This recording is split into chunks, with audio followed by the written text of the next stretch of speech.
এসেছে আমাদের রক্ত শ্রম গাম জেল জুলুম অত্যাচার নির্যাতন আমাদের মাননীয় প্রধানমন্ত্রী যারা তারেক রহমান নির্বাসিত জীবনে ছিলেন সেখান থেকে আমাদেরকে গাইড করেছেন, সকল রাজনৈতিক দলকে একত্রিত করেছেন, দেশের মানুষকে একত্রিত করে আজকে এই ধারাবাহিকতা আমরা দেশ পরিচালনা করছি।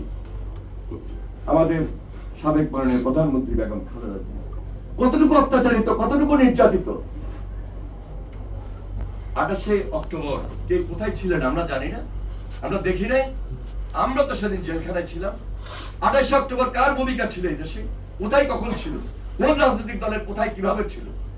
আজকে নতুন একটা মব সৃষ্টি করে নতুন একটা দাবি দাওয়া নিয়ে, যে দাবি দেওয়ার ভাষা ভিন্ন হতে পারে, দাবি দেওয়ার ভাষার মধ্যেও তো আমার শালীনতা থাকতে হবে। সেখানে প্রধানমন্ত্রী যাবেন, ভুয়া ভুয়া স্লোগান দিবেন।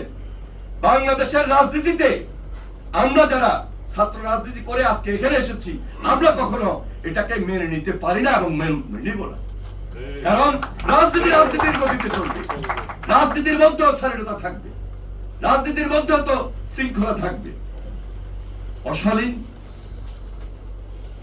এগুলা তো আমাদেরকে হিসাব নিকাশ আনতে হবে।